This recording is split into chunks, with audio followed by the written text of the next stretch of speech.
quelle pourrait être la solution face à la situation dans laquelle il est.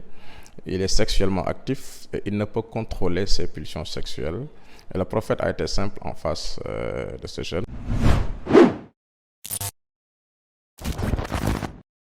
Je me nomme Imam Moussa Fall, je suis coordonnateur du réseau Islam et Population et imam ratib de la Grande Mosquée de Sacré-Cœur 3.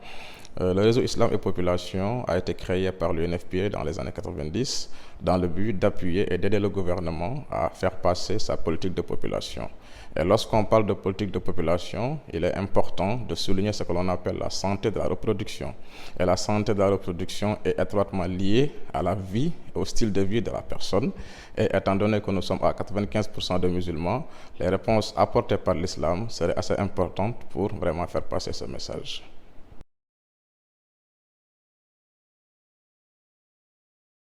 C'est des droits assez importants en islam, de manière générale, parce que l'acte sexuel assure l'existence ou bien la pérennité de l'existence de l'homme sur terre. Et que c'est un droit que le prophète de l'islam avait prévu dans ses discours. Il y avait toujours des leçons de droit de reproduction, des leçons d'éducation sexuelle, assurées des fois par Sayyidatuna Aïcha pour les femmes et par le prophète lui-même pour les hommes, qui vraiment relatait tout ce qui était nécessaire, tout ce qui était faisable, tout ce qui était permis en islam dans le cadre de la vie sexuelle. Et pour cette raison, le prophète a eu des expériences que nous pouvons partager, c'est-à-dire il s'est adressé aux jeunes en leur demandant d'avoir comme credo ce que l'on appelle l'abstinence.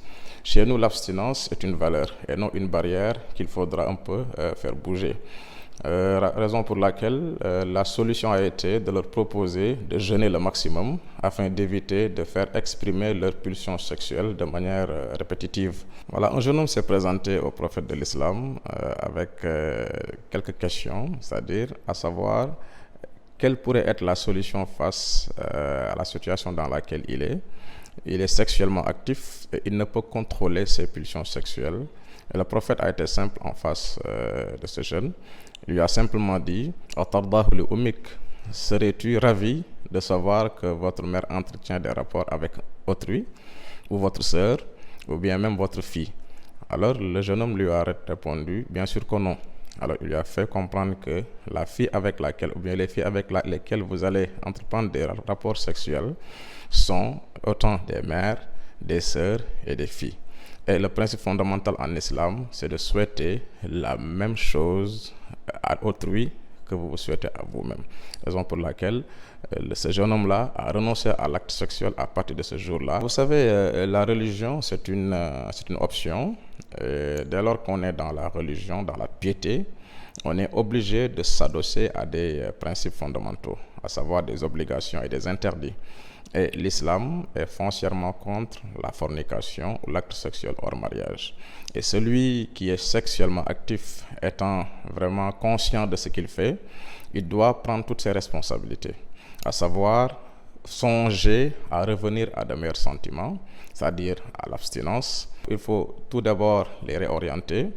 Il faut que les religieux jouent leur rôle, qu'ils ne lâchent pas les jeunes en rade, qu'ils ne se disent pas que les générations ne sont pas les mêmes, mais il faut que les religieux s'engagent à les faire revenir à de meilleurs sentiments, à les réorienter et à les vraiment inspirant de la meilleure manière. Et vous savez, la sexualité est un acte, mais elle peut être cadrée dans les liens sacrés du mariage. Si toutefois le jeune, comme Allah subhanahu wa ta'ala nous l'a vraiment relaté clairement dans le Saint-Coran, dans la sourate La Lumière, au verset 33, en disant que ceux qui n'ont pas les moyens de se marier, ils n'ont qu'à s'abstenir. Et je crois que c'est la seule solution qui est là. Au pire, le moindre mal, c'est d'en tenir une sexualité assez responsable, étant conscient que c'est un acte interdit et que l'interdit a des sanctions une fois à l'au-delà.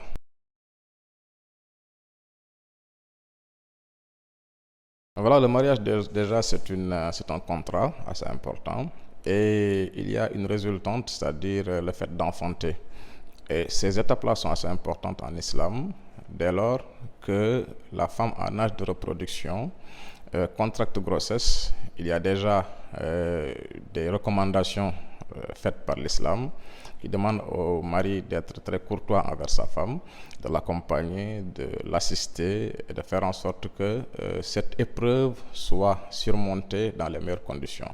Après l'accouchement, il y a ce qu'on appelle l'utilisation de contraception afin d'espacer les naissances. L'islam est pour l'espacement des naissances et non pour la limitation des naissances.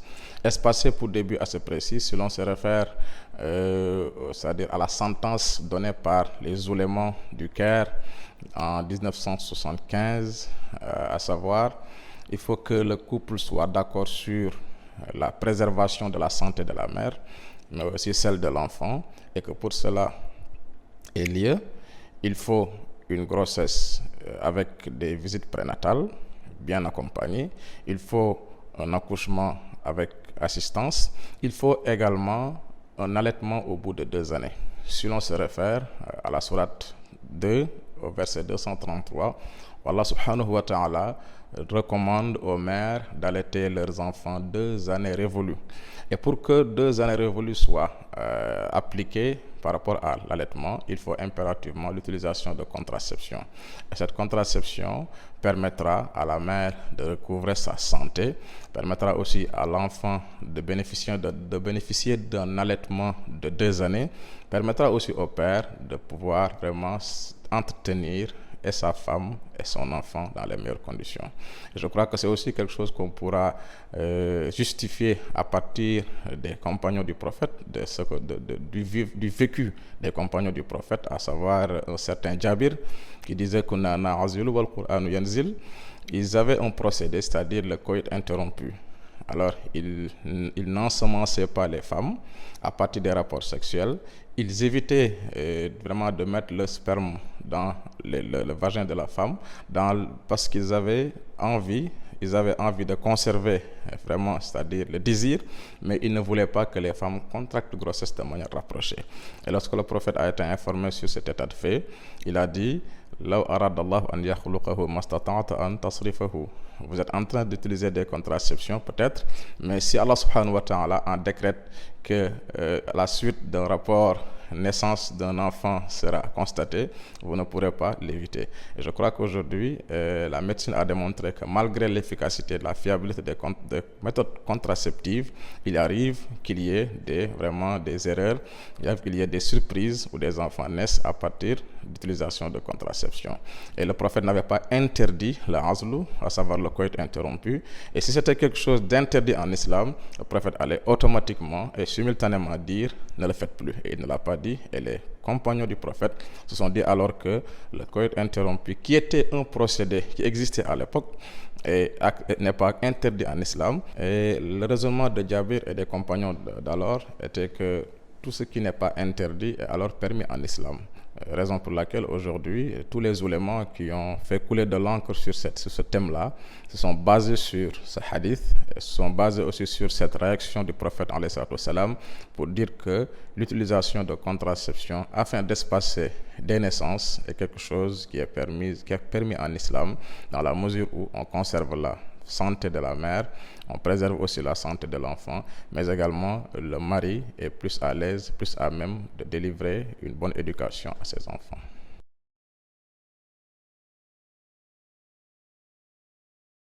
Le conseil que nous pourrons donner aux jeunes, c'est juste de les inciter à respecter un peu les principes de l'islam, s'ils sont musulmans, ou les principes de leur religion dans laquelle ils sont affiliés, de savoir que toutes les recommandations d'une religion qui peuvent être similaires à des restrictions sont juste des formes de protection, histoire de ne pas sombrer dans ce que l'on appelle le vagabondage sexuel, qui peut mener à des résultats qui ne seront pas appréciables du tout. Et je crois que l'abstinence est une valeur et au pire des cas, essayer d'être responsable dans tous les actes dans la mesure où Allah subhanahu wa ta'ala sait mieux que nous ce qui est bon pour nous. Je crois que là, je vais interpeller les religieux qu'ils soient vraiment attentifs à l'intention des jeunes, qu'ils les écoutent, qu'ils les réorientent parce qu'on est si on observe la pyramide des âges, on a une base assez large et ça renvoie à une jeunesse assez nombreuse. Et pour que cette jeunesse-là soit utilisée de manière vraiment utile, pour que cette cette démographie soit un dividende, il faut que les jeunes soient orientés, il faut qu'ils soient éduqués, il faut qu'ils aient de l'espoir pour leur avenir, pour qu'ils se transforment en de véritables joyaux.